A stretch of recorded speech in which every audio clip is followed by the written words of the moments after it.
Ministar, Onia, Cosinai, Sinai Takala Tuitahi.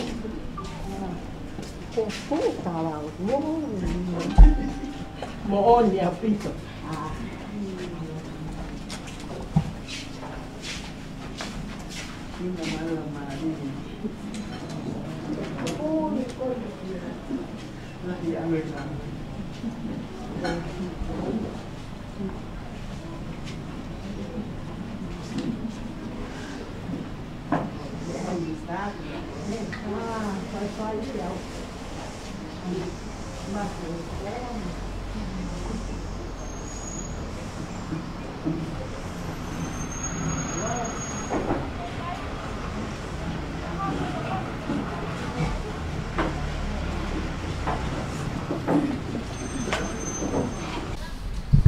Ko kore ke u hufanga I he ngai whakatap kotoa o ku whaawhaki me kere kere e kini. Ko e api eni ko tautaware, ko e api ko tuku mai e ene awhio mo he ofo ke o hake ai mohono lehi pia hinoi ai whangi I whanau whewhine. Ta o nima, whai hake o longa aku tari ke le sita kau mai ke he kaiti. Kau taha kaiti ne atonga. Pea koukore ke u huwhangai he awhio ai taiha mai. Pe ki he kerekereni, hange koe kua whai kia lawe, kerekere e kini. Pea kou whiawhia whoke talitali rei, ai taha kau whewhine, na e hoko ia koe brownies, I he kamata koe ai kaiti tongani e Queen Charlotte tahiwa ni maua. Ko leiti tuna whiela kepa. O kune whiawhia ke ne talitare Eik Minister.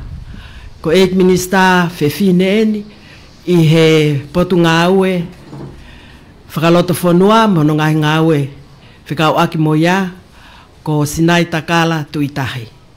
Pea ko ia akwai a whiawhia lahi I he talitari ki moua I he pongpongini. Pea mo ki mautol ko toa pe hou e iki mo matapure o mo mea mai I he pongpongi whakakoloa ko e ni. Toko naki eni a ho ni mama asi. Ko e mahina ko toa pe o kuiai a hano ngahi whakailonga whakamamani lahi. Pea ku whei ngai kau taha kaite ato ngā ke mui mui ki ai. Pea ki mua ke tau hoko atu, ko kore ke tau kamata ak pe mua. Eik Minister, pea pehe ke a Lady Tuna, whiela kepa, ha tau lotu. Pea koe lotu ai kaiti, o whai pe ia, e he kau me mipa kaiti, I he taimini ihi ku uilewa ki tua. Ka koe uhi, koe kau whewhine ni Eik Minister, na whiawhia, I he tisema o e tau ko o si whai mai whakaafe me he Asia Pacific Region. O me whakaafe ko ia, ke oange hakau fefine me tongani ke kau ke whakataha ai Pasifiki mo Asia i fisi. Pena I lava I mo whamalo ai ki he pureanga I hono whai tokonia o awe toko taha fitu a tongani. I ngahi whanua ke hena I toko ua, toko nima, toko tolu. Ka koe whakawhetai he koe hui koe mama koe ni. O tui lahe kau taha kaite a tonga.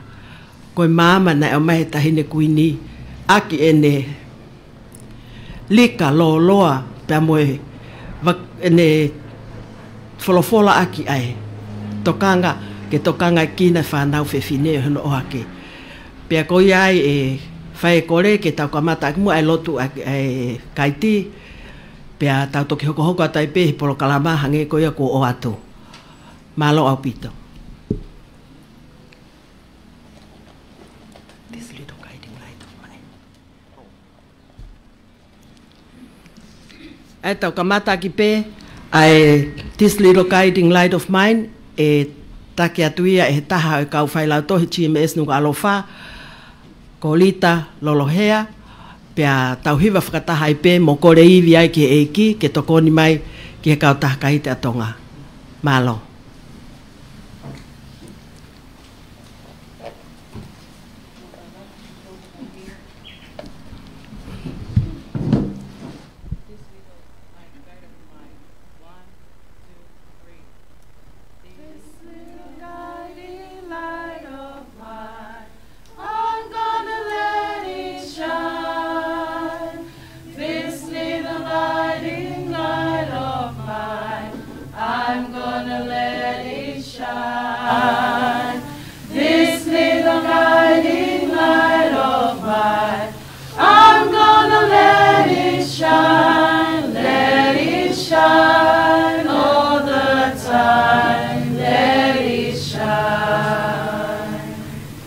Don't let Satan it out. I'm gonna let it shine. Don't let Satan it out. I'm gonna let it shine. Don't let Satan it out. I'm gonna let it shine. Let it shine all the time. Let it shine. Hide it under the bush, oh no. I'm gonna let it shine. Hide it under the bush, oh no. I'm gonna let it shine. Hide it under the bush, oh no. I'm gonna let it shine all the time. Let it shine.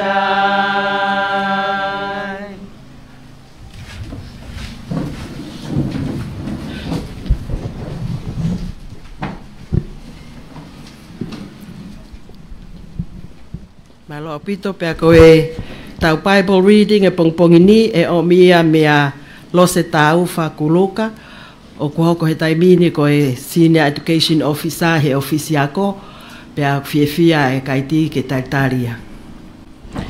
Koe folofola e lau maa ki tau tolu he pongpongini o haya he gospeli ko ya mātiu nima oi vahe pea teu kamata lau atu me hono taha wha oi vesi o tuku ki hono taha ono. Aia aku pehe hono whakalea. Ko ki moutolu, koe maama o maamani. Koe kolo o kutuu I he funga mo o ngā, o ku ikai tene lava ke pūri.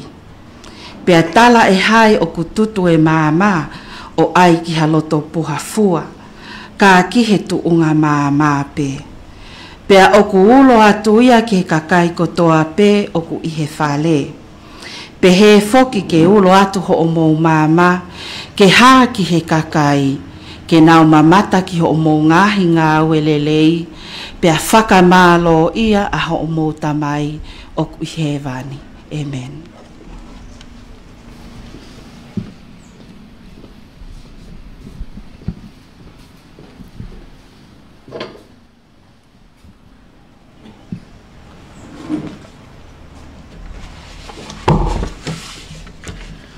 Kataki, ka tau lotu. E sihova, koe otua o Isleri, koe otua foki o Tonga. O ki kaia otua hange ko a fio, i langi, i olungana, pe i maama i laloni. Koe otua whakaai fuakawa mo meesi ki o kakai, o taka i o ao, mo mau loto kotoa. Nai wholofola ho fofonga, pe kua whakaai e ho nima mafi. Whawhetai au kei lau maari e pēa tupou, moi whare o haa moe o fo, moi hou eiki o Tonga. Whawhetai, o mea heni a eik minister, e ngahe ngā au e whakalota whanua, ke whakaha a e poupou ke whatongian. Ne ongo ku ikai ke manakoa, ka e mooni pē, he ilonga ha mea ku ikai ke manakoa, pe hangele vai au ku ikai maho inga. Ka i he pongpongini, o ilo pe e hea u ai mawhatuki tuki o e whatongiani. He kune toi o whongi ai ki mau tolu, ke mau inga ia, pe ke mau inga ia, ai nge ia whaka o tua, na ke whakateunga aki ki mau tolu haa whawhine mo e mau whanau whiwhine fo. Whawhetai o mau kau he whakakoloa ho a fio, e ta mai mafi. Pe au iai ki mau tolu, ke mau hoko koe kau nima ngā ue, a ene a fio, i hono tokanga i makehe, e mau whanau whiwhine. Ke whakatau kei ki nau tolu, ke nau lava o matu e kina, ai ngahi pole vevela ho mau kuonga. Pea mo whakahino hino ki nau tolu, te kau aki me ngahi whounga, ke tokoni ki hono malu ki nau tolu i he aho, o e whaingata ia. Ko ngahi maama o kuulo, pea i kai lava ke whakapuliki. Tokoni mai e o tua, ke mau ai iwi, mo malo whakai o tua, me he a Fiona, ke mau whakahoko a ke whatongiani. O mau whakamooni atu mo i kosperi, ke ulo mau ngahi mama, ke hā ke kakai, a mau ngahi ngāwe, pia ke whakamalo ia, a mau tamai o i hewani.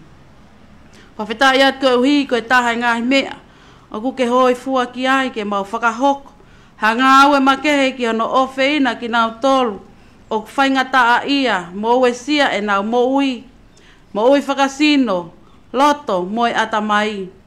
Pea i kai ke nau si lava o lea mai aki a ngahi mea o nau ongo i. Ka ok malawa pe ke mau wakai tonu, o ilo e ngahi fie mau viviri a ki nau toluni. Pea mau hufia atu, ke alo ofa, o whai ho tau ke mau ofa, mo tauhi, o whakatatau ki ho wholofola. O mau whawhetai atu, koe uhi koe aho, o whakamanatua, whakamamanilahi ai, ai mahu inga o e mo uilelei, a ki mau tolu whahinga o e tangata. Ka mau kore atu, e tamai, ke alo ofa mai o toe la ngai i loto, e te ki mau tolu ha lau maari e toto nua. Ke mau whakatoka ngai, ai mahu inga ke mau ulua ki kumi ki o pule a ngā, mono maa oni, ka toki o me ia ho a fio, anga mea o mau lotua, mo hoi hufia atu, pia ku mau whawhetai, mo whamalo atu ai. Tāpu ak mai a nā whiwhio, mo i kaha o Tonga, tauangi ke na whinangalo taha mo a fio. Tāpu ak mai e eik minister, eik sinai takala tui tahi, mo i whatongia ko tuk whalala e pule a ngā ki a te ia. Tuku kene whakaongo, mo whalala e pē ki he a Fiona. Tāpu ak mai, hau eiki. Tāpu ak mai ke mau tol ko toa pē o mau iheni he pongpongini. Whai mei langina ho mau tataki, mo whamonu ia, o whatatau ki o whinangalo, ke uhi koe whatongia, o kuui ki mau tolu ki aini. Tāpu ak mai a Tonga, toko ni ki mau tolu ke mau tu, o ngawe i ho mau koloa ke whakamonu. Ke mau lotu, mau ai pē, ke whai mei langina ho mau poupou, pe ke kei hoko atu hono malu i atu pou mo Tonga i anima mafi. Mau luwa atu ho mau kotoa, ke uhi ke kei tuki mua a Fiona i mau mea kotoa pe. O mau whai a lotuni, i a loto tui mo i whalala ki ho tataki, ki he wafa ho alo ko si sukalaisi, ka ko mau whakamo ui e meni. Malo au pito pia ko e tau lotu ia na hake he pongpongini, o atue e Monika Wakalahi, me GMS maufanga pea katak pe ka hoko atu pe whakatau lama atu e tau polo kalama ko e group photo na ai ke lava o whai he osko ne lotu ko re atu ke tau toki whai e tā ana yangi pea hoko atu ai pe ai mui pe ke tau polo kalama ka osi pe whahoha a whamore ki mou tolu koeni na kore atu ke yaha mou ki itala noa whekau aki mo e tau folau ki fisi mo mou experience koe he tau folau o hoko mai toko tolu ko ia malo.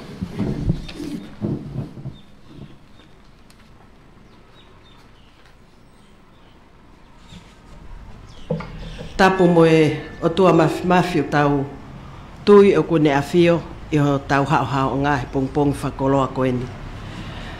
Tapu mo e ne afio tupo wono, pea pehe ke tahine kuina nas pau, pea mo e whare o haa mohe ofo. Tapu ki he taha e kau brownies o e kaiti, taulu me tahiwa ni maua hono fuotu he tahine kuin salo te, o kune fia ke mea mai pongpongine ek minista ke tau kau. Eiki lady tu na fila kepa. Pea tapu mo e ek minista e pot ngau e whakaloto whanua a tonga, sinai takala tuitahi. Whakatapu ki a hou eki mo hamatapure, pe hangepe ko whakalawe ane nai, tapu mo e kere e kini, ko e koloa ia e kau tahakaite a tonga, hono tuku mai e haa mohe ofo, ke lehi i mohi noi iai, ai whangi whanau tau nima peo whai ki olunga, o se ata ke nau lava kau mai ke kaiti. Pongpongi fia eni ek minista pehe ke a leiti tuna, yo mo lau maarie le rei he pongpongini, ka mo kau mai o mea mai ke whakakoloa e kau whiwhine ko e ni, ko e toko taha fitu ne maulava atu i tisema ki fisi. Ko e training a Asia Pacific region, pea ko e whamalo ki he pureanga ni afio, i hono whakawhainga maarie kai lava, o whai ai ko e lika e nia ai whare haa mohe o whoke o atu kai ti ki he whonua katoa pe. Kai ke ngata pe api kai tini, na e tai me taha, whamore pe, na e whawhai whamauwhanki i ke miheni, pe e toko taha na mauhanga whawhi i mai. Pe tamai toko taha koe ni. Koe ku hawa kuia miha apai pau nofo pe me hehe api. Mau sio mai pe ke apini. Kote whanki pālangi, pea lele holo whanki whanau whewhine e nau whiewhia, mau mate whekau. Pe hepe mau tōlua koe mea pea hou eiki, pea moi whanki kau pālangi. Tako e koe mea pea katoa e whonua, tako e nai mokoi pea kuin salote ke o atu. Kai hange pe ek minista mo leiti tuna, koe mea kotoa pea hoko e whonua, koe whakaakea ke tau te whito eni, ki he osi mai a ngahi, whakatamaki ne hoko e misere, o se atuia COVID, hoko mai tsunami mohono ashfall, whakaakea ke mouti ai whonua whakatoa, pea moe kaiti pe whoki.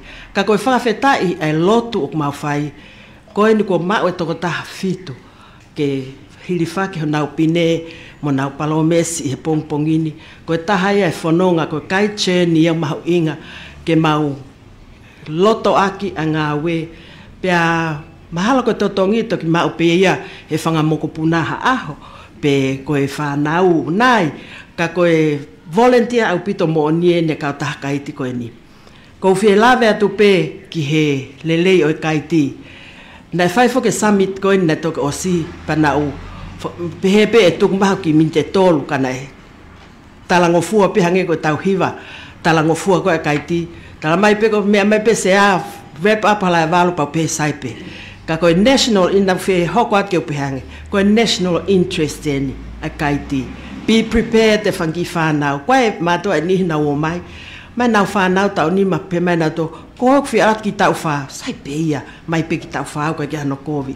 O ku build ai heni, ai confidence, ai whanau. Koe whangi keimia u nau whai. Alu pe taimi ma nau alke ape a komea, ko nau Ma na to essay to ta alu ki Switzerland foki mai e ke atu na kau he kaiti. Pe mau pe hep to ko pe mau to luia kau ai pe mo mau fie no atu ai pe ta ko I vi pe ma to a me ka fai ako. Ko fie la ve atu ki he tala no fie ko ni na fie ai he National Summit ka ko hinga foko tala ngo fu ke to ni mo tai mi. Pe mai le va fa e taha. Ha o hene e ku ki ina ki tahine na ka kaiti. O ku kui mai ka nga api to lo at he mo ho e mo ha mata pule mo me mai. Ko ka nga api to e na fu to lo at e na fu toho. Ko ai ke fa na fatongia ke o. Tang hene ki tahine. Talang ke o pe I mai u to fahi o ui farele ki ha. Pe ai va kau ai no ke te ke tokoto. Ala tleva ki tahine kaiti tang mai me a mai fau ke no ake va e ka no ake mai a e lavea e va e o mea. O lavea o no ave o nai. Pe e he tangata I ko ni. Ko mau me whenga hi no ko ni me hai.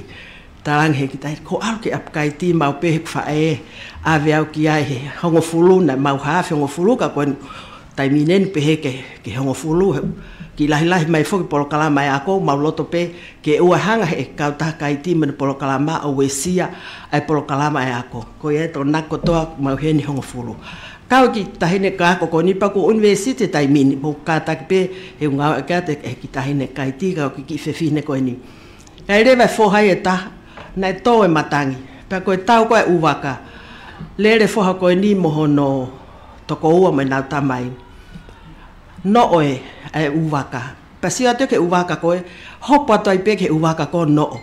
Tau atu koe e kau na tolu hana atu e uwaka ke hei wafu. Na wawale na toku osmaua na eke atu. Na ke ilo me whengai foi hai. Moi ai ngahi leta rapa koe mea leo. Whakawahavaha akeu.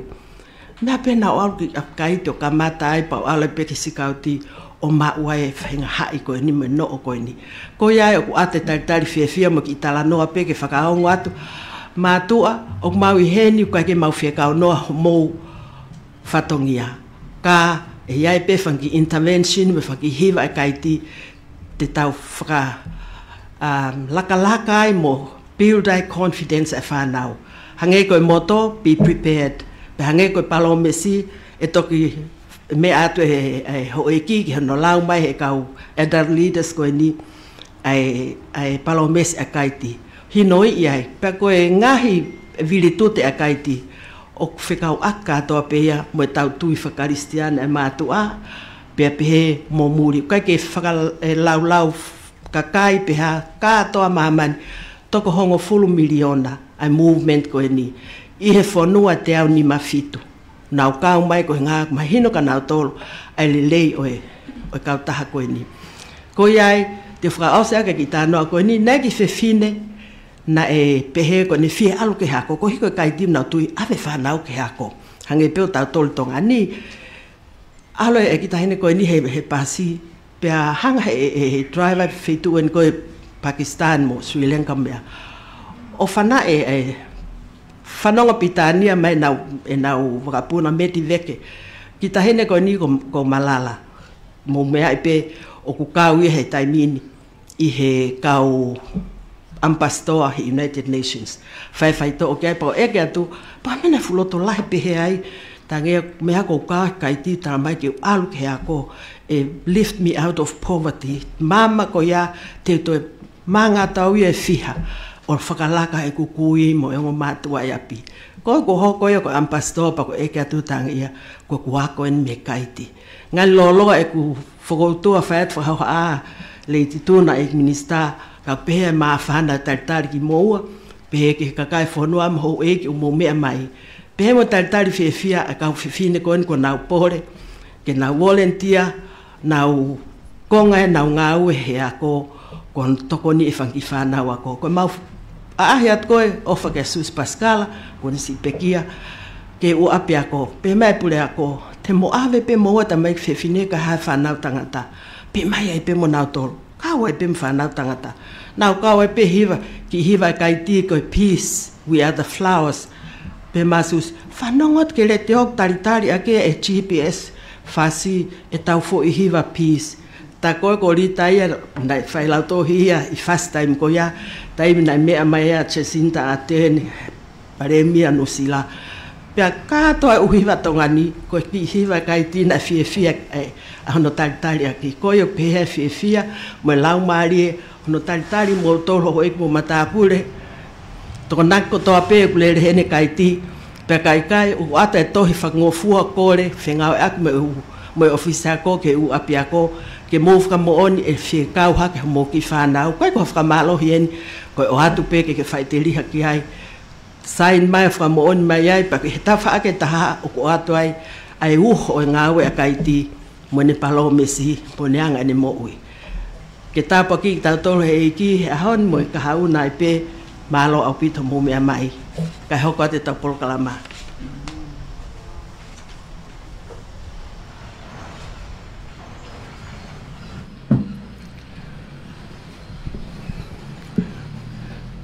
Ai ko tau hoko ate ne tau polo kalama ki he enroll o kau fefine. E ka taksinti ko tau taimien ki hono enroll e kau fefine. Tato group photo ha ofiof ka nai ang ha o si tau polo kalama. Malo apito kata ki o whakahape o hingoa. Chief Commissioner, o ke mau tolua no mau whiawhia, ke mau hoko te kaina. Ko ao mausi na kau whakeruka, me te hoko ngau lako. Tā rita lolohea, me he ako anga o aloha. Whakaanaua pāre nei, me he ako anga mene ia. Mea mo ilai se tāuwha, me he ako anga whasimo ia. Malo apito. Do you know what your honor means? My honor means that I can be trusted to be truthful and honest. Can I trust you on your honor to do your best, to do your duty to God, to serve the King and our country, to help other people, and to keep the guide law? I promise to do my best, to do my duty to God, to serve the King in my country, to help other people, and keep the guide law.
Hello.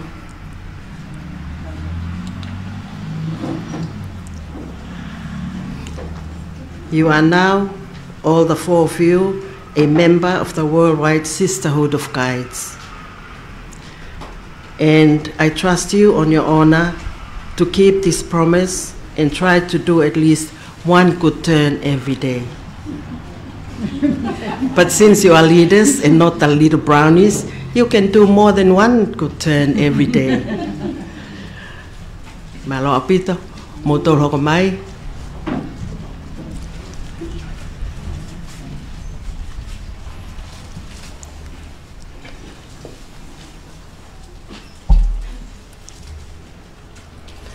Tui. Mau hoko toi kautaki. Ko au moni ka wakalahi, me tia maesa mawhanga. Wake tui moala pangai, tia maesa popua. Pea mo taiana vea, me tia maesa kolomotua. Do you know what your honor means? My honor means that I can be trusted to be truthful and be honest. Can I trust you on your honor to do your best, to do your duty to God, to serve our King and our country, to help other people and to keep the guide law? I promise to do my best, to do my duty to God, to serve the King and my country, to help other people and to keep the guide law. I trust you on your honor to keep this promise and try to do at least more than one good turn every day. You are now a member of the Worldwide Sisterhood of Guides.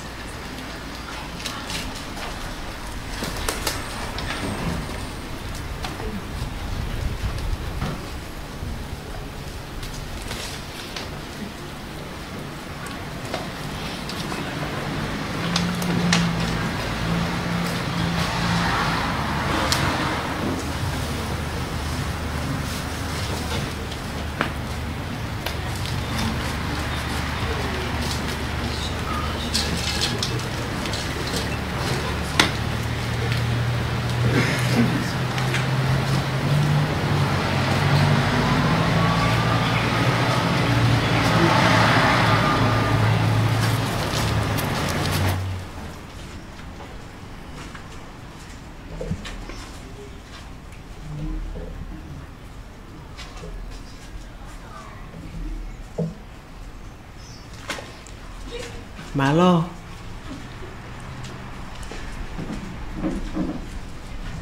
Hoko mai.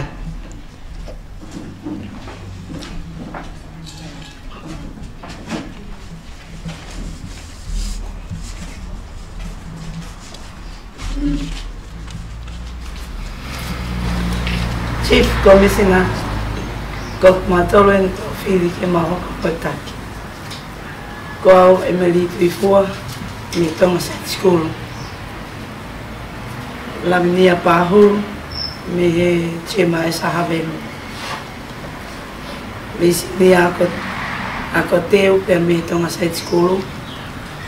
Pe mo ana pohiwa ma pe me tonga high school. Do you know what your honor means? My honor means that I can be trusted to be truthful and honest. Can I trust you on your honor to do your best, to do your duty to God, to serve the King and your country, to help other people and to keep the guide law? I promise to do my best, to do my duty to God, to serve the King and my country, to help other people and to keep the guide law.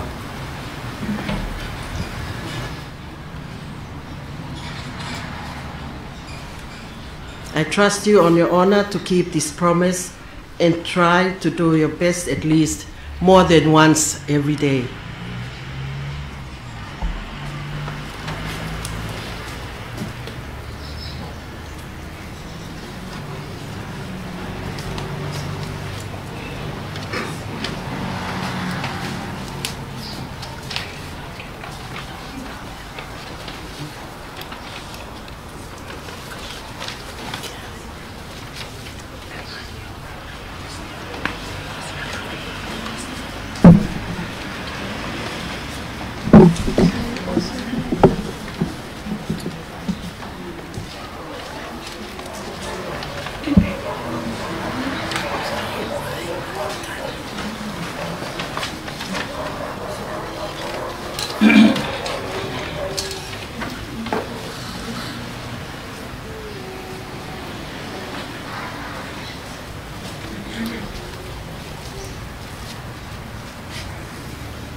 You are now a member of the Worldwide Sisterhood of Guides, Malo Opito.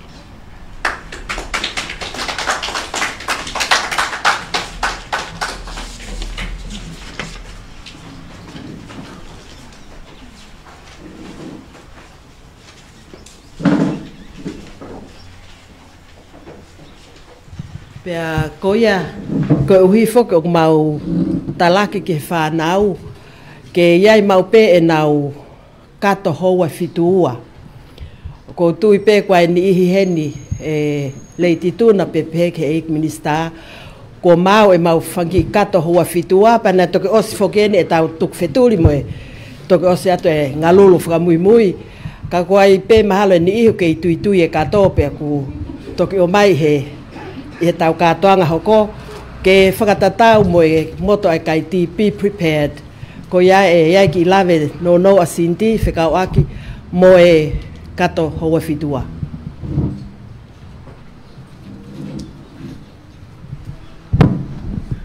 Ko sinti foki ko e adult leader ia. Pea ko lau tau e ne kau ana he kai ti mui mai pehe tu a wika tu i fua me i fasi. Pea kuia e ne ilo lahi au pito ke he ngahi. Whanki ngā ue pehene a kaiti, te tuk pēha ne ki mi te hua, talangofua mi te wati, ke ne whamata lato ai hoa fitua o e kato konu ne o mai, kaulere o mai o kato. Kore peke uwhanga i ngai tā whapapa, kaya tā moho ke ki whai na maari e koe ni.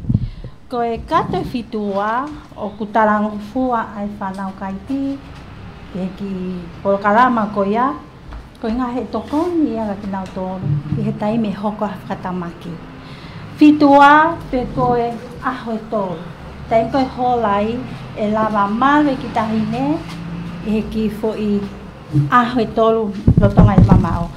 Koe ki kato koe ngau teuteu i, me ongo pe taime lahi o ku whalahi ka kato teuteu i, ka e fie mau ia ki he sisi i whe unga, kia lava malu, mo lahi whe unga i mea koe ti loto. Ka tapu ko wahe ato e ki ngau tō tau ki he ki loto kato koe ni. Koe kamata koe ai fitua nei aina whikato nei lalahi. Tai he taim ko hoko ai, koe whamili fok toko lahi. Koe taktaha me gato koe ke lava hao he mea lele. O ao lewa ki hataini ko lahi ai ilo ai polokalama. Pea koe ai tuk mo koe wahe kai lava i po mini te wā. Koe whanki nau koe ko mau koe. Ma ke te mau koe fufu i hina vai ko fōlahi. Koe drinking water e. Aia ko sio e lava malu e pe unga ia. Pea koe ki mea kai pe te ukai he lotonga e alu. Te uwhetana kia pe ki ai. Ka tape koe ki tānoa whakatua. Nai mau ki a ahi hoa fitua. Nau albau mai ki kof lole. He te lau pa mis e ki foi lole he. Foi ahi fitua. Kai kehe. Koe vai. Pea moi mea kai. Sai. Ki he. Tuunga koe ni ki he. Nau ma kehe. Matui koe e. Mea ke nofai ngahi whia mau vivili e. Lava pe koe ki te niti. Ke te nofo ai. Whikau aki pea mo e. Ki kafo. Mo ilo mile mila. Koe malu he malu. Te mas te pe ki ta kafo tamakia. Lava pe he kafo e mo e. Pea makehe me ai hangahi nau makehe. Fatai mi ka fa fe mau ia ngai te tu ko aluka o fu fe mau mea mau inga pito e ka pau ki te he vauta i he tau hoko ko e girl guide ko ki mea mau inga pito ko ki polkalama ko ki mea ko nau ko ni e ka kato pe ai ka te ke malu pe ai e ka pasa ia e hele ia e mea torch and everything. E tokoni ka koe, ka pau e toi ai e flashlight, emergency sign, ke ilo i whetu te ai, e mau katoa pehe. Walu, o koutui mahu inga pito e tai mama me ke wha ki loto. Ka koe mahu inga, ko haki kato whe unga te ke lama pio lele mo ia. Pia i loto ka kato honga whe mahu. Tai ni iho. Kai who ke wha mau, ka te wha osa pe haku talatu pe ai kato. I muri e tai mini first 72 hours, o mei mai whitu kotoa. Koe mea lewa nau whai nau kore ai kato. Koe kato nau kore pene o mai he taha pe mga sista, ai o nau ilo fok nau tole mea ton ke loto pe o kakato i loto.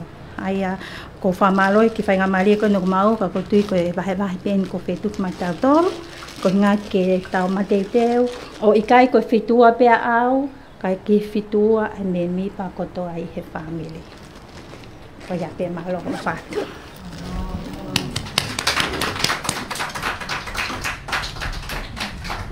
Malo apito pa ko mo mea mai ia ki a sinti ko tui pe mahalo ko sinti ko ni tene toki o mai ai price o ki kato ka kwai u kato ia ni hia hange ko ni framatala o fa mau pe u fare koloa ko i nu sila ko fe fu apita e ke tohi ko family o mai e o mau ko to ai fangi nau ia ko ni loto ka ki hange ko ki kato na toki puke mai pe fangi me fa o ki he ke wa ki he ni ke ulere mai ki he ni ke u kau pe mo au he talangofua ko iai e minister pe he ke leiti tuna famore more ko e kore ko e ni o atu mua e whainga maari e ko ni ke o mi mua ha vahe mo ha mea e minister whekau aki mo e aho maho inga ko ni ke mau tolu ko hoko kau whiwhine ko ni ko e guiding lights ke na hanga tufakia te u aplau tohi pa kuai e tui e iai mo ngai whainga maari e tawhe mai me wheitu o koe matawai e kuke me ai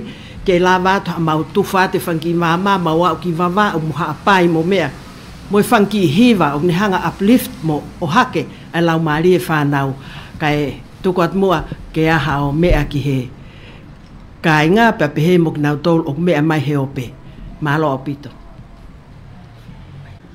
Rata watu alai malo taki o e kautaka iti a tonga Papehe ke tek motolo e kautaki ko whakanofo i he pongpong ini. A te whakamalo lahi i he whakaafi ko whai mai ke e whine motu atu an ke ulere mai o kau ngā kau mo ki motolo i he pongpong ko eni. Pea mai whakamalo lahi koe ngā ue ko eni ko tu holo aki mai. Koe mai moa haa mo he ofu ka ku lawe ai e kakai o e whonua. Na e hok tau kete i he ngai tau whitungo fulutupu. Na e kau i he kautaha kaiti. Pea na ane whakawhea i mai whine motu an. Ke u lava mai o kau. Pea iyo pe, pea hoko pe o ikai lava hoko mai ki he kautaha kaiti. Kau ko whia lahi he lere mai he pongpongin ke kau ngā kau mo ki motolo. I he wike ko o si, na mea te tahine kuini, i he polokalama, whakawhekau aki, a e College Queen Salote, pea mo e Methodist Ladies College, i sene.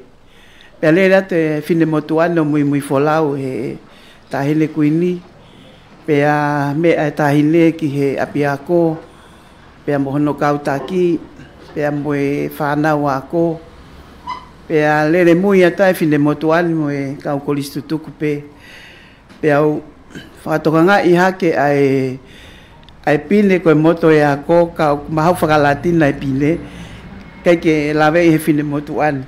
Pea au toki eke angerewa ke pule ako, ke nehanga mua whakapalangi mai ai moto e api ako. Koe aia koe whakapalangi koe moto, walk as daughters of light. Ko lere mai he pompong ko ni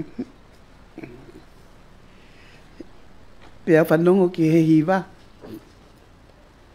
Pea manatu ki he moto e api ako ko ni. Walk as daughters of light. Pea koe mo oni. Ko mo mea mai ko na koe kautaki o e kautaha kaiti. Koe ngahi o whewhine ki mo tolo tonga. Me ngai family, me ngai apiako, o mo whaka taunga tā maki ai. Ngai kolo, pia peheke whanua whaka lukufua. Ko mo tolu, o mo hoko, ka ngai o whewhine, o mo whakaulo a te māma ki tonga. O whakafou he whatongia koe nau ke whakahoko, pe koe whae koe, pe koe whaiako koe, pe koe hape whatongia, o tuku mai ke tau whakafua. O tau whanonga, koe ngahi o whewhine ki tau tolu, o māma. Whakamalo lahi atu, i o mou loto tō, lawe e whine motu anu, koe koha ngā aue nia au totongi paanga. Ka iho mou loto tō ke mou lawa mai o kau whakataha, ka mo e pule kai ti, whakamalo lahi atu. Whakamalo lahi atu, lei tituna, whila kepa. Iho o kei pōpō mai, ke kautaha kai te atonga. Ko e whine motu anu ko whakotua i hawe loto.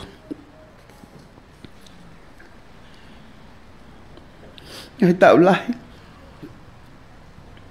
Ngai take, a lei tituna. Kai ke ulawe au ki hono tu unga i he potungai a kok mahinope. Ka koe ne take. I ka kai whewhine o hawe loto. Whamalo lahi atu.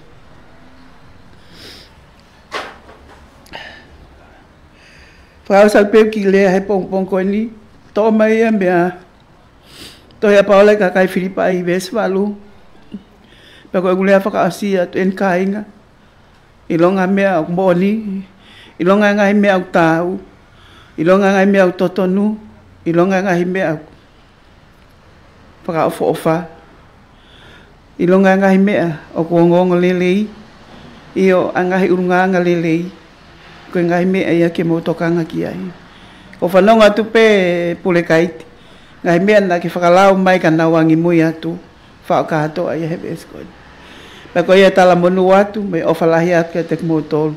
Ie aho ko en utua o whatu.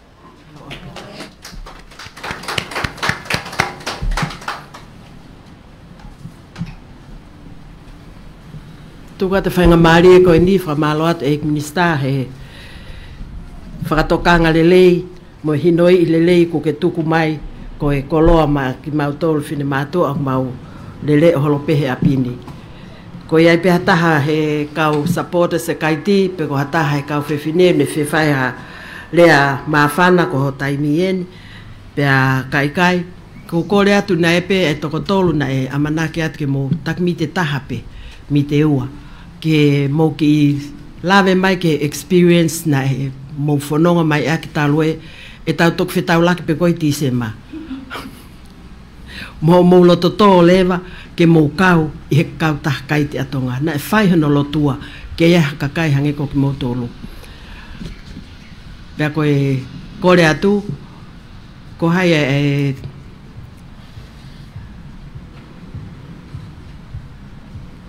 Lavnia, malo Lavnia. Hoko mai o volunteer e ua koe ka tau. Hoko atu.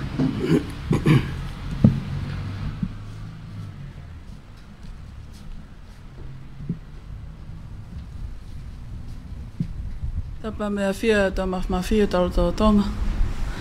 Tapa me taini minister. A pot ngawe mia. Tapa mo leiti tuna whila kep. Tapa me chief commissioner. Pea ko korfa mo mole atu ka o hufanga pe i tala whatap ka kato. Ko kamata ke tau programa pongpongin. Ka tamo oku ke o wawahe atu hakonga sii. O iau sia na mau lava atu i he mahina ti se ma. Ko whafofonga e kautaha kaiti a tongani. I he whakataha koe ne Pasifiki nei whahoko. Ko tuke ngahi au sia na mau whahoko na e kehe pe. Na e pekapau te mau tala noa e ahoni e pauli ahoni e ngahi au sia te mau whahoko. Ka te ombea whanga ki koloa ke tau inasia i he pongpongini. Urak pe au sia tani minister ka mai whawaranglangi aho. Ko e mautoki whetaulaki pe o ilo e tonga Girls Guide i he tau ko osi. Ko e mautoki whelongoa ki pe ia. Pea i kai ke ai hataha ia i he kau me mipa koe ne pongpongini o ko whanof ki mautolu. Ke pehe ne mau kau mai o hange koe ni koe tahin whalanglangi aho ke kau i he level o brownie. Pe tutupu hake pea i he kaiti. Ai ko tui mahalo koe uluaki au sia tumutumu pea ne mau whahoko koe mau tau mai pe mau teu he kawaka mau toke mau whanonga to whafofonga tongani. Pea koe whanonga, koe te whataha ipe e kua usia whawhaituitui me kua usia whalukfua koe ni mo kau wholau. Ko whofua whanonga te ia aku ki he whanoa muri. Pea kai ngatai ko whofua whanonga aku whafofonga atonga. Pea i he fo i misi pe ko ia kau ia i he fo i ausia i he kumo ui he keke te ngalo ia. Pea koe amanaka ke whai wholau, ngai pe ko ia ko utala noa kei, te keke o wholau au ki muli. Te kei pe ke o ilau ia ai whaunga wholau ki muli. Koe mau tau hau whakataha, mahau ka tahana ke mau whakataha nai tu o whaa pe nai, pea te rewa ke heka lewa ke whakapuna. Au ke au whalaite amna ke whae wholau, ko mau tok whailonga ki o tike ki hatiki te kau wholau. Pea koe whofua taimia ke usio ki he na tūla ko koe a kau whai ako e ne asi mai i he whiaf ko ia. Mahalo koe hoko ai ua ho ata, whetutakia nga e Chief Commissioner, whemau hataha ki marai whakapuna, whemau hataha ke whaai koe passporti. Ko tangut whaka koe ia ko sio pau koe ki uilauia ai whaunga whetutaka koe ki e whewholau aki. O si pas fuka mai tama me imala e ku pas fuka mai tama me tikite. Me he wā pe ke he nima o smau ka atoa ngahi. Ai ngahi whetokon ako ia. Pea mahalo nei ka mata e pe ai whau koe ni ai tamua e kaiti. Neongo nei kai ke mau wā usia. Ka i he whai mo minit pe koe ia ku mau wā koe pe matoe kaiti he whai tau pe taha. I ki whai hoa pe koe ia. Pea mau whanonga atu ki whisi. Koe whanonga. Nei tola he tek mau tau nei kai kia ha ki pocket money e toto. Pe mau whanonga pe mo e tui o hange koe palomesi e pongpongini. Mau whanonga pe i he ki fo i wike taha, i he kino whaanga ni mau iai, mea pango, ta koe koe vai au totongia. Ka i he mau atu, koe ea koe koe whisi nei afu au pito. Pe hea te kautonga me whakaukau panga taha mo panga ua panga ni mai vai ia. Ka nekai kia ha pocket money nei to. Ka koe mau whiawhia ko hi, koe mau o, koe ki kau iki nei kau mo au, te kai ke mau hoa na mau toko wha, pe mau whanga wha e toko lahi au pito, ka na mau wha e katoa pe ke Chief Commissioner. Pe mau whiawhia i koe mo ui nei a koe pe iai. Neongo koe o ke whanua muri whakaukau koe le volo e mo ui o kuwhie maarie, ka na mau o na mau a koe pe mau torai to onga mo ui whakaiti. Pea ko tui ke ngahi au sia ko ia ko mau whiawhia lahi ai, pe kai ngata ai, whawhoi tui ko whiawhia lahi ko whiawhia pe mo e toko lahi kau pule ako, he koe whanonga ko e whenga maarie me kau pule ako, kau ki mau tau toko lahi ne mau o, ko hi ko e toko lahi kau pule ako ku mau i ho nau malmalu ku nau matu o tu aangi, pe mau inase ki mau tolu koe ni iki ke mau whanonga to whafofonga. Ko e whamau popo pea ki i au sia pompongini, ko e kau e ne tim toko lahi taha na e kau atu ke polokalama na mau toko taha fitu. Mahau koe toko lahi taha pe ko fisi e nai whahoko ai pe koe nau konfereni, pe koe whamanatua nau senturi. Ka koe toko lahi taha me mi koe toko nima, toko ua pe me i Cook Island. Ka neongo e mau toko lahi, ka koe mea koe toko lahi lelei, ne kai ke mapule i ngata. Pea i kai ngata i he mau toko lahi na mau toi ako e mau tolu a ngai mea lahi pea mau, we bring forward a lot of ideas ke ki polokalama. Neonga neke ke mau ausia, ha ngahi ausia tonu i he kautahani, ka na mau o atu o mau ako e pe mau tolu ia a ngai mea lahi. E peko taha e ngahi ausia ni ufkahok, neu ausia i he ki wholau. E mga tau peu whaia semina, peko omi ha whatongia whakulupu whakahoko. Te lava tala ai whakaukau lelei koni ni whahoko e kautaha ki awe e kau whai ako. Ko e taha whokia ai lao koula a whai ako, kai ke tohia i he lao a potngau e ako, ko mea kui ko improvise. Hape tūku ngā ia o slawa pia whahoko. Pea, kore peke whaiki i tranonu no ko entaha ka ngā whaiako i he aplautohi havelu. O sfononga ia i he ngahi tukui motua o ki atata o pureako. Pea kone tala mai, ko e CV ko koe o ku whahoko koe kia printa ia. Nā moha e fua koe ke ia ia, pa ko eke ke. Aia pa wanga whewhere wa hau mou CV. Temo mo assessment ye. Pa ko tāna koe whaiako, ko ne hik pe palakpo eka hiki kaureka. Ne tau pe whae taha eke mai kos hoko atu ai whehui. E pa ko te sielewa ki taki he natula whaiako, pe ko wheha wheitu e iai e mo ui pe ia. E pa ko tui ko ki nau tau tonu pe ia ke nau omi, mo whirika i ahoni ke nau omi o taki. Ko hika whenga natula ko ia. Pe ko tui ko ngahi hausia mo whafofonga nei whafofonga aki ai kautahani e lawa atu e disema ko osi. O ku mau whatawange pe ko e fia a ki nau tolu Pasifiki na e kawai o nau whakawhi i ki mau tolu ke ngahi konferenis ke. Ka ko e ko mau tui pe ko Chief Commissioner a pe ke ne tok whakapasi te mau tim hoko ki he wholau ke konferenisi. Ka ko ofalahi atu ka te mau tohon tau pe, whapaapa atu ka te nau tau ka pureako ka maa ka ngā whaiako. Tau tau whemātak fia i ahon pa ko tui ko fia lahi taha. Neongo na mau mātuk mai peko ia o pehe, peko a whenai te tau te whetau laki o wholau ki muli. Ka koe ahoni, neongo koe ke whakataha maa wholau, ka mau whakataha mai na mau mau ko tau pe mau palomesi, pa ko tui koe palomesi he kei te break. Ka koe o whalahi atu, malo. Ia whahuluia, me chi MS Havelu Loto, fia Lady Tunai, pia pehe ke ek minister, ko na feitu uia na mea ai. Ko hai e tau ki... Ko e kaitihangi ko mo mea hake ki ai i he fu o wawa. O ku iai ai message a kaiti, ko au kai journey. Pia ko iai ko e lawa e lavnia, ko e tō taheni na e fia ke kau he wahe atu, mit pe taha mo konga. An experience, pia ka lawa ia, tau kore rewa ki a ana po hiwa pe te lo mahe, ke ne whai e tau lea whamalo, tau whenga pe ke tau tahi taimi kaiti. Pia ko ilai se tau wha ke ne whai e tau lotuku, tau kore rewa ka Emily tuifua ke ne hanga tapuaki e tau refreshments, malo. Ko le peke ufanga e whatapu ko osana whaki. Tuk pea e whawhetai ke tui e langi. Ko hiko ne whatatahai mai ki tau tolu i aho whakoloa koe ni. Whatapu makehe ki he whawhalangilangi. Ka pehe ki a tuna whiala kepa. Ko whamalolahi ko ia koe ki whangamali e koe ni ko mao koe ni. Ko toki tupu koso hake pea te au e fie tala loto koe ni. Pea kore angi peke, ai peke ki tu moau he ahoni. Pea ko fie alahi a pito. Ko e hausia ko ne kaiti, ko e mooni na te hau ki polo kalama. Ikai kia ha mea ea na te ilo ki ai. Ko ipu e nai to o mai koe kia mea nai whao i loto.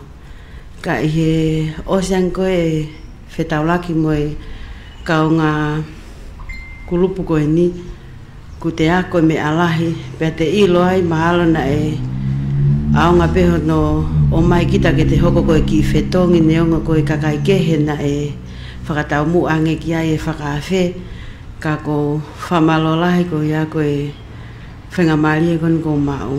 Ka tukpeke wahe atu ai ki i hausia na aku mau i he humakon ki he kaiti, neongo na e kai peke ha ilo koe whaalele ake pe i hala he o si o mai ke whale koe ni. Kai peke ilo apa koe ha koe uhinga whale koe ni. Pepe koe ke o kai. Kai ke ha ilo ia koe mea koe ia o kui ai ai totono ai kakai whewhine ko tape o tongani ke nau kau mai ki ai. Asiri ai kumoe maurere mai mato me nu silalahi. O ku kai ke mau ilo yang ai mea ko hoko i tonga ni ka sai ke mau kau ki ai uraki pe ko aha ko nai fra hoko mai ai he pure ako ke u lava mai o fafofonga e o mau ki ape ako Ko te kata ke pule ako, ko ha me alo ai. O pe ke hanga ilo pe ko ha me alo ai. Pe ko tali pe pule ako, alo ke a o ki ai, ke foki mai mo ngai lele, ma tau ki api ako.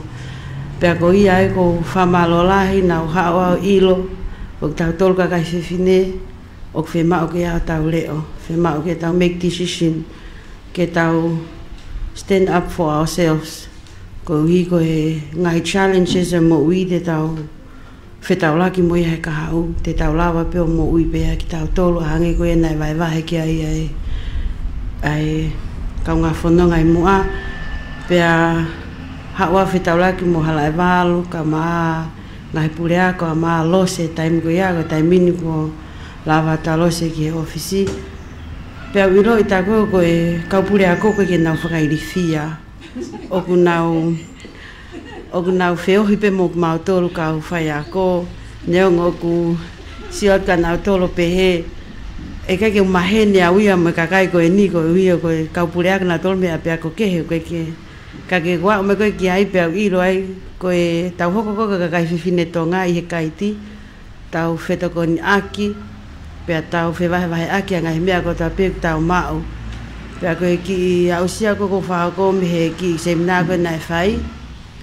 mo e maha ko ki mea pia ko hao mo e me popua ko strong woman stand up for herself and stronger women stand up for others aya ko e ki mea pia ko mao me he mea ko ni mo taha pe ki ausia i fis nai whakotu e mau ki kau tahta mea a mau tolu pia kulup kaiti e toki hawa e taki mene ukulele amui ange he ngai toko na ki ke ako mau ki hiva pea ko e patalonia iko e meri pe pea ko ia aku fia lahi a pito wa ko ai pea wai na wale ta mea ka ko poto he ta mea mo hiva ai ko ia ko e tala mo nuat ka mo tolu o faketa o mau ha kulupu kaiti te tau langha ke ai e ngei au ki tau tolu ka kai fefine pea ke tau hoko ko ngahi le o ki tau tolu mo tau taki mua atu ki wharearea aho hange ko e minister aho ni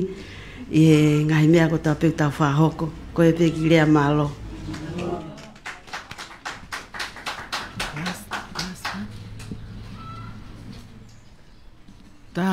Taha mawhana whaosi pe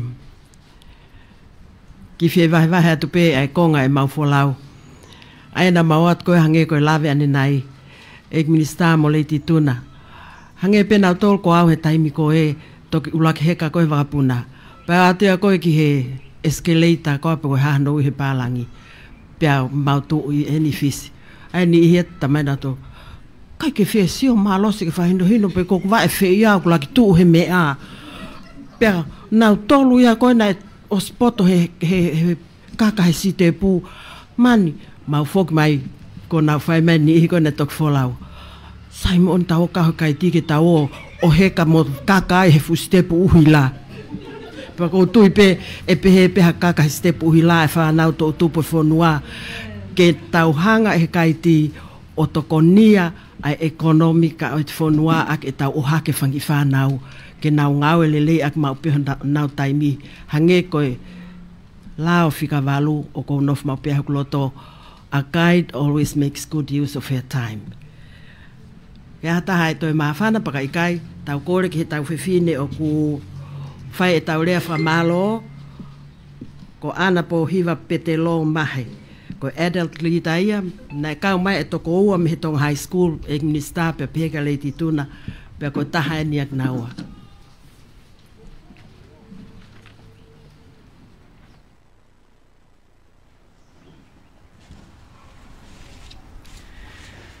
Tapu pea moe a whio e tolta hai o tua i o talotolotonga.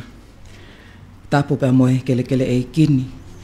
Pea kou kole ke hufanga i ngahi tala whakatapu ko toa pe. Mne ka mata mai ake ai polo kalama maho ingani. Ka ata moe finimotu atuani ke whakakato atu ai whatongia. Hukua e loto hounga mo oni. E kau taha ka iti atonga. Ko hiko e whakawhainga mali e taimi e feitu una. Eiki minister. Ka umaa eiki leiti tuna ke tau kau whaataha i e pongpongin. Lawe I pea lahi e whatongia, o mo whakaunga tāmaki ai, ka komo mea mo ki mautolu ko whukoloa, pa mo whutapoa ki mo oni. Lawe I pea koe whatongia ni o kui kai koe whatongia whaingofua, kai o mo mea mai he ni, koe tuu mo unga, I he whakahoko whatongia ho i kwhawhini. Koe whakaloto lahi mo oni ia, ki a teki mautoluni, pa mo lakanga koe ni ko maupole ki ai. Whatawangi pa mo ke lesi whaifio ai tai hamai ke ne kei whakapulupulu ai pea whaitu una e kleiti tuna whiela kepa ka umaa e minista I he to'o whatongia pa mo tataki o kumo whakahoko I halafononga. Ia ia whakamalo lahi whoki ke he mātua atau hi whanau pa mo kau aahi o kutau kau whakataha I he o wauni. Mālo mua e poupou pa mo teke ngā ue ke whakamaho I ngai e tau whanau whewhine pea mo langa whanua, mo siasi maha whewhine. Whamalo whoki ke ngahi kupu whikau aki kotoa pē, o mawala nima mai, o malawa ia e polokalama o pompongini ke whakakato. O whake kei whakawhonu ai pē si hova, ai ngahi ai anga mea kotoa, nai whai mai me ai vahe vahe. Whatawange ke tau malingi mai ne tāpu aki, ma ki tau tolo no kotoa. Ke tau mātuku atu e melino, mo e whe ofa ofani. Whamono ia te ngai fua whatongia ko toa pē I he ofa mo e lotu, toa ofa atu.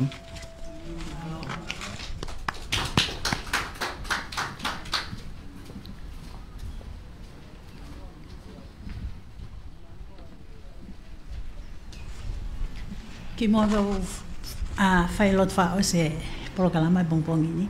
Ko whaampe ke wahe ate ki au si o mahu inga pē tahana o mao he tau o wholau ki fisi. Ko ki mautoro koe na e lahi hala pocket money. Na kai ki aha tahaya na aha ne mea, ko ene mea tōta. Ko eku mea, ko ho mea, ko ho mea, ko eku mea. Ko eku mea, ko le son mahu inga ya na mao ko he meo he kaiti. Ko nau tō koe na e nau pocket money. Ko nau tō na spend lai taha e mau wainu. Junk food, mau kai he whataha mo mea. Ne kai ki aha tahaya na e mau pe mea maana. Ko eku mea, ko e tau mea. Ko lau maali e ia ko e kaiti u wha mo matau tōnu. Ke daloto. Tamai mo whawhetai ke te koe Pongpongini o whakaikuna e ahoni. Whawhetai ato o toa koe ho maulotolotonga. Mau ilo na ke ia te mautolo e Pongpongini, lava lele e mau polokalama e Pongpongini. Whawhetai at koe English Star, whawhetai at koe whawhalanglang e Pongpongini, mau kau whataha, mau ngoi langlangi ia e aho, koe na tapa mai, mau whawhetai ato e ki a whiona. Mau lot kia te koe tamai whawhetai at koe halai walu mo e kaiti, mau whawhetai koe polokalama koe ni ke whaiono toko angai kina, ai ka kai whewhine o mau ki whonuani, mau whawhetai ato e ki a whiona. Toko ni mai kia te mau tolu, mo pole o mau whai, ai palau mesi na mau whakahoko e ahoni, ke mau faithful, mo mau honest, I o mau whatongia, mo pore ko mau pore ki a he Pongpongini. Mau lot ki a whina ato, whai tāpu ki na whakaiwi a whaloto lahi ki mau tolu, ke mau hoko koe fuufuunga tāpu aki, ke o mau ngai whamili, ke api ako, ke community, ke whonua. Mau fufu ko toa ki mau tolu he ahoni, whai tāpu ki na mai eik minista, hono ngai whatongia ke whonua, whai tāpu ki na mai whakawhalanglangi, ai tui ho mau whonua, mono whale, tukua te kautaki o mau whonua ki a whiona, whatonua whakaiwia mai, me langina. Mau loti a whiona ta mai puke ki mau tolu, ai pole o mau whai e Pongpongini, mau whaampe ke mau truthful, and be honest, ke pole o mau whai. Whai tāpu ki na mai ki mau tolu, mau roto ko ngai mea nesu guys, ana pego ke leso tau eiki, o whai toa whihela mali mai noni, ke tik tau toko toa pe o nahili, ka whai putai ngata. Amen. Malo pito ko lava e tau polokalama, ka koe ki manat me lie mo ene taha. Koe eik pale mia koe o e ahoni, naulere atu ki ai wanoa taha wha. Tangi ki ai ko hui, koe teu koe o ki meri poane. Nai la vai mau toko hongo fulu alo. I he ahape koe a ko hui, koe ngai mama ko nau mau, ai mahino ke nau tolu, ai fuufie mau ke toka ngakina whanau eik minista mo leiti tuna. Aia ko Prime Minister heke ia. I he aho ko ia minista paangat, aho ni minista paanga pe pale mia foki. Kako ti se ma, ki o pale mia ko ia, se aso wareni. At pe koe whakatangi, mea mai mea, tau lava rewa tongani, alo toko taha fitu. Nai o mai pe ko toko hongo fula e whanua, kai teke peki pili o te, hange koe nau lawe e minister mo le i tituna, toko tolu, toko ua, take over tonga, toko taha fitu. Pea ko iai koe mama koe aku mau pala o mese atu, whai aku mau le taha. Ko iai ke whai tāpua ki nā te taha kotoa pia, mo mea mai ke tau polo kalama, koe lawai ai o ate polo kalama me he api ko tau taware, mo e loto hounga ia mo oni, ki haa mo he ofo hono tuku mai koloa koe ni, hange pe koe nau lawe ke ane nai, tahiwa ni maua, fotu ai tahine kuini ai kaiti. Tahiwa ni matolu, fotu ai ai langa whonua. Pea tahiwa ni mawhaarewa pen Pasifiki, ko uhi e ni hohoi ki hono kakai, kau whewhine, ke nau hoko, ko ngahi maama he whetu ko tope. Mahalo au pita mō mea mai, ka mō mea atua au whātu.